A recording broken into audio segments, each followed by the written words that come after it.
warahmatullahi wabarakatuh. Saya Jajat Sudrajat, almarhum bapak saya Madhuri Yakub yang sempat tercatat dan bergabung dengan sebuah pasukan rakyat yang kemudian cikal bakal 315. Di samping saya ada Pak Andi Mahmud. Beliau salah seorang putra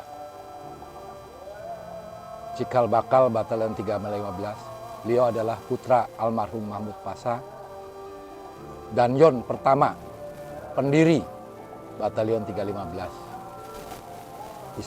Di sampingnya Mas Andi, ini ada Kang Dani. Beliau juga putra juang. Kebetulan beliau adalah ketua generasi muda FKPPI Kota Cirebon. Di sebelahnya ada Mas Fajri. Kami semua adalah keluarga dari cikal bakal 315. Saat sekarang ini saya berada di sebuah sumur kecil, sumur tua, di mana ini menjadi salah satu jejak pasukan 315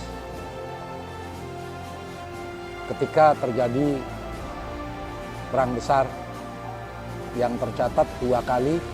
Yang pertama 15 November 49, yang kedua 27 November 49. Disinilah ketika revitalisasi pertama tahun 1980 diketemukan beberapa buah granat, topi baja, pistol, dan ada beberapa senjata jenis karaben. Ini merupakan jejak sejarah bagaimana pasukan Pak Mahmud Pasha yang kemudian dikenal 315 melakukan perlawanan terhadap kolonial, dalam hal ini Belanda. Pada waktu itu beliau menjadi target dari pasukan Kenil yang akhirnya terjadi perang besar. Ini salah satu jejak sejarah, di samping juga alun-alun Gua Sunyaragi, di mana dua pejuang rakyat, Pak Suko dan Pak Kasmira, yang tergabung juga sebagai pasukan rakyat sayap daripada 315, yang ditangkap, digantung, dan ditembak di depan anak istrinya, di depan masyarakat oleh pasukan Kenil. Sebagai bukti cintaan kami, penghormatan kami, masyarakat Cirebon, saya sebagai penggagas dibangunnya Monumen Perjuangan Rakyat yang terletak di Jalan Bypass, merupakan bentuk penghormatan untuk mengenang perjuangan beliau. Karena pada saat itu posisi beliau sebagai komandan batalion, sebagai pejuang, bagaimana kecintaan beliau terhadap rakyat, bagaimana kecintaan beliau terhadap negeri ini untuk terbebas dari belenggu penjajahan. Jadi tidak serta secara kebetulan sumur ini berada di dalam situs cagar budaya nasional yang ada di Kota Cirebon, di Taman Air Gua Sunyaragi. Karena ini adalah bagian daripada jejak perjuangan beliau. Karena Gua Sunyaragi ketika revolusi fisik juga dipergunakan sebagai konsolidasi pejuang rakyat dan para pejuang yang lainnya untuk bagaimana menyelamatkan rakyat, bagaimana menyelamatkan negeri ini, khususnya Cirebon, terbebas dari belenggu penjajahan. Itu sebagai pembuka, kita nanti akan mendapat penjelasan dari Mas Andi, putra beliau, di mana di alun-alun itu nanti dulu ada sebuah pohon besar yang melukai masyarakat Sunyaragi, yang tercatat perlawanan rakyat yang akhirnya menjadi sebuah perang besar yang pernah terjadi di kota Cirebon di bawah kendali Kapten Mahmud Pasha sebagai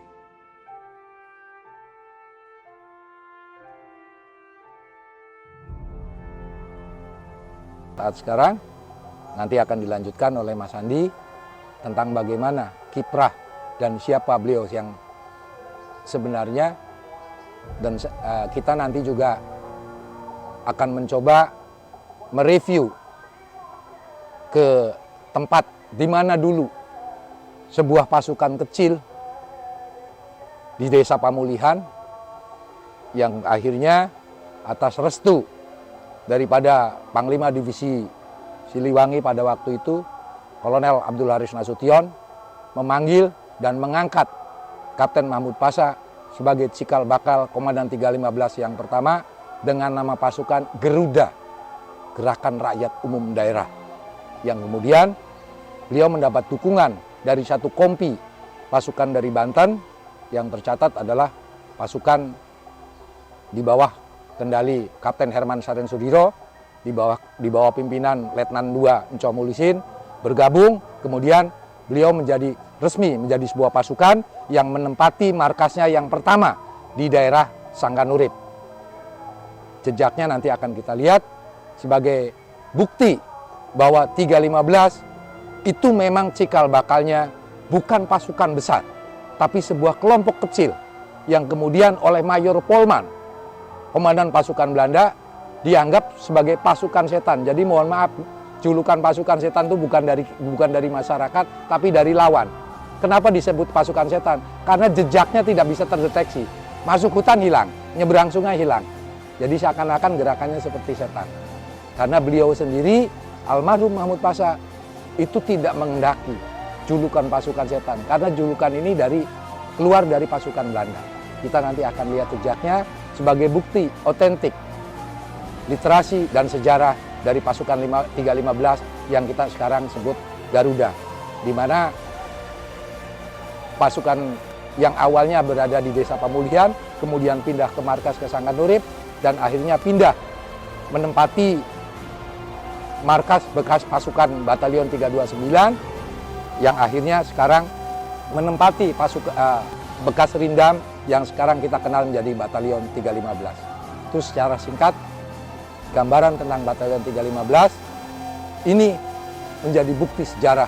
Di samping nanti ada bukti-bukti lain seperti alun-alun di mana para pejuang rakyat bagaimana gigihnya di bawah arahan, di bawah kendali Kapten Mahmud Pasha.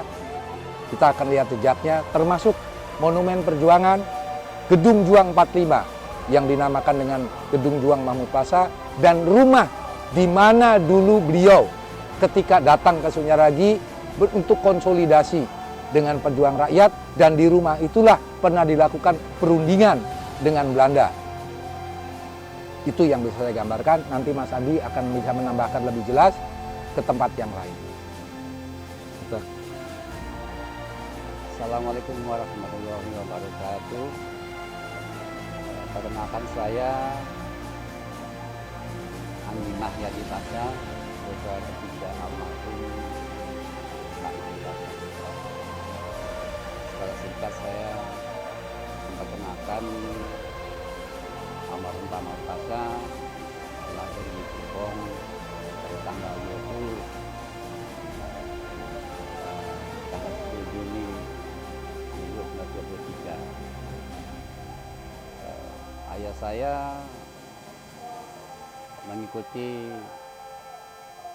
perjuangan pada masa perjuangan di Cirebon dan wilayah 3 hingga ke luar Pulau Jawa saat Tikora dan Mikora, hingga selesai dalam penugasan dan wafat pada usia 65 tahun pada tanggal 20 April 1988 di RSPAD Cirebon, RSPAD Jakarta, dimakamkan di Taman Makam Keluarga Prambors Cirebon. Ayah saya adalah pada tahun 1643, dan catatan itu masuk dalam pendidikan Guyun Peta di Bogor. Selepas itu mengikuti pertempuran melawan Jepang, dan pada tahun 1946 selesai kemerdekaan ikut serta dalam pembasmian Laskar Merah dari Jawa Tengah yang dipimpin oleh Suprapto yang terjadi di kota Cirebon di Hotel Ribling Jalan Siliwangi, yang mengakibatkan gugurnya adik kandung ayah saya, Korban Salim, dan itu tercatat dalam dokumen Kodam 3 Siliwangi. Pada tahun 1947, agresi pertama Belanda, saya ikut aktif dalam perang di wilayah 3 Cirebon dengan sebutan julukan pasukan setan yang sekarang menjadi nama pasukan Batalion 315 Garuda Surya Kencana Bogor. Pada tahun 1948 hijrah ke Jawa Tengah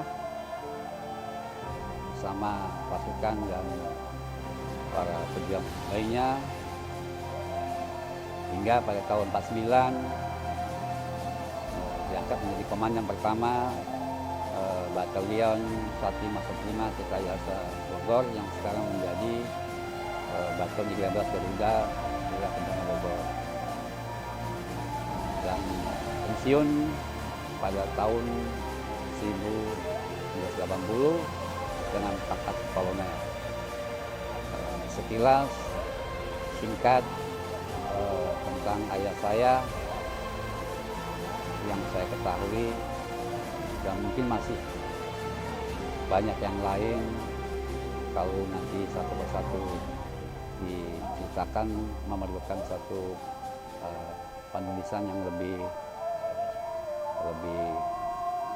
jelas seperti itu. Sekian, terima kasih. Assalamualaikum warahmatullahi wabarakatuh. Saya sekarang berada di alun-alun pelataran Gua Sunyaragi. Di pohon kecik ini dulu ada pohon besar. Ini ada histori di mana dua pejuang rakyat, Pak Suko dan Pak Kasmira, ditangkap oleh pasukan Kenil Belanda, digantung dan ditembak di depan anak istrinya, di depan orang tuanya, di depan masyarakat. Ini berawal ketika sebuah pertempuran besar, Jejak 315. 15 orang meregang nyawa pada pagi harinya, yang jejaknya kita bikin monumen perjuangan. Yang 2 orang ini dari 17 itu, 15 gugur seketika, yang 2 orang ditangkap, digantung di sini. Jadi ini ada kaitan. Seperti halnya tadi saya menerangkan di sumur kecil itu. Itu bagian daripada sejarah perjuangan pasukan rakyat Cirebon di bawah komando Pak Mahmud Pasha. Perang besar itu terjadi. Dalam catatan ada yang mengatakan tanggal 15, ada yang menyatakan tanggal 17 November. Ya kan? Berawal ketika Pak Kasmira dan Pak Suko mencegat Letnan Usman dan Letnan Abdul Qadir, menginformasikan kalau Pak Usman dan Pak Abdul Qadir ini awalnya mau ketemu Pak Mahmud Pasha yang sedang berada di Sunyaragi.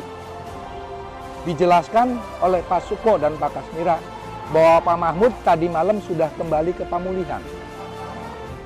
Bapak mohon segera kembali, tinggalkan. Pada saat yang sama, pasukan Kenil membombardir dengan howitzer, dengan serangan frontal. Dipertahankan oleh 17 orang ini agar kedua orang tokoh dengan pasukan pengawal kecilnya untuk bisa lolos kembali ke induk pasukan. Pada saat itu induk pasukan ada di Wanasaba. sebuah desa yang berada di selatan kota Cirebon. Yang 15 orang gugur, yang 2 orang ditangkap. Nah, inilah yang memancing kemarahan Komandan Batalion 315, Komandan Pejuang, Kapten Mahmud Pasha, yang akhirnya berkonsolidasi untuk melakukan penyerangan besar-besaran terhadap Cirebon. Tercatat tanggal 27 November 49, Cirebon dikepung habis-habisan dari semua lini, dari semua unsur, baik rakyat, pejuang, laskar, mengepung untuk menguasai Cirebon sebagai bukti kemarahan, bukti balas dendam daripada pasukan yang di bawah kendali Pak Mahmud Pasha untuk membebaskan Cirebon dari belenggu penjajah. Ini salah satu jejak pejuang yang menyakitkan masyarakat karena 2 tokoh pejuang rakyat digantung, ditembak. Kita nanti akan lihat jejaknya di mana di situ monumen perjuangan yang ada di monumen perjuangan rakyat yang ada di kota Cirebon, di mana 15 nyawa meregang menyelamatkan para pemimpin untuk kembali ke induk pasukan pada waktu itu induk pasukan ada di Wanasaba. Ini tercatat dalam perjuangan masyarakat Cirebon. Kita nanti akan lihat jejaknya. Ini salah satu areal bersejarah. Sekali lagi, Gua Sunyaragi dulu juga dipakai untuk konsolidasi pejuang rakyat. Bagaimana untuk mengamankan, bagaimana menyelamatkan rakyat dari kungkungan, dari belenggu penjajah. Kita lihat ke tempat yang lain.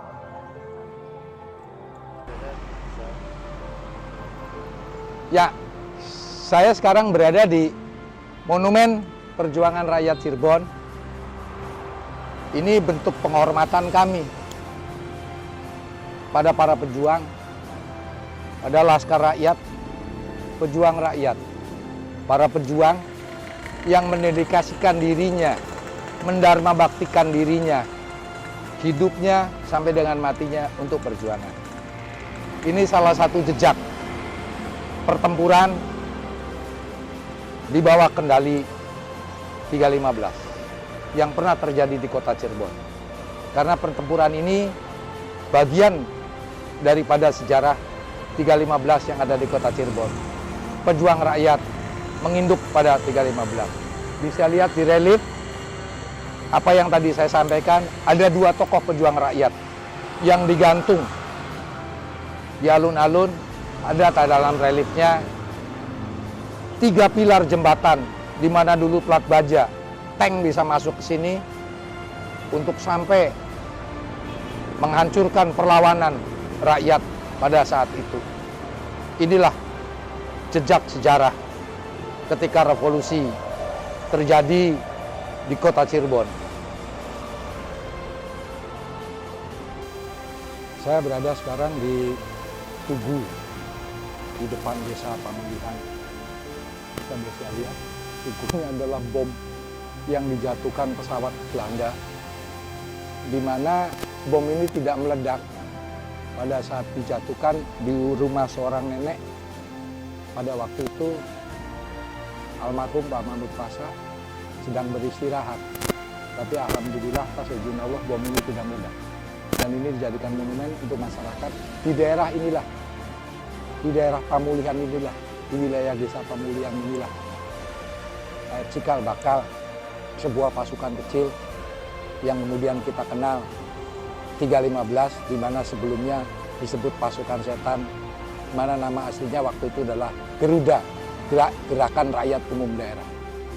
Di daerah terpencil inilah cikal bakal pasukan kecil yang kemudian pada tanggal 20 Agustus 1945 oleh Panglima Divisi 3 Siliwangi, Kolonel Abdul Haris Nasution, dinobatkan sebagai batalion cikal bakal, batalion 315. Tanpa markas, di hutan, di desa. Kemudian setelah bergabungnya satu kompi pasukan dari Divisi Tisrayasa, kemudian batalion itu menjadi 1515, Divisi 1 Tisrayasa, kemudian menjadi batalion 15 yang tempatnya bekas batalionnya menempati di Desa Sangkanurip. Nanti kita akan melihat bagaimana dulu dari sebuah kampung terpencil kemudian menempati suatu tempat di daerah Sangkanurip. Tepatnya itu Desa Bandorasa Wetan, lebih dekat ke Sangkanurip. Orang menyebutnya Sangkanurip. Itulah markas pertama Batalion 315. Di belakang saya inilah hamparan tanah kosong sekarang ini. Ini berada di daerah Sangkanurip. Sebetulnya ini masih masuk wilayah daerah Bandorasa Wetan, Kecamatan Cilimus, Kabupaten Kuningan. Ini dulu di sinilah markas Batalion 315. Saat sekarang ini, tanah ini milik Angkatan Darat di bawah pengawasan Korem 063 Sunan Gunung Jati. Dulu di sinilah markas pertama kali Batalion 315 punya tempat setelah pindah dari Desa Pamulihan. Saya, Mas Andi, dengan Pak Andi Mahyadi Pasha, beliau adalah putra Komandan Batalion 315 pertama. Dalam kesempatan ini, Dirgahayu 315.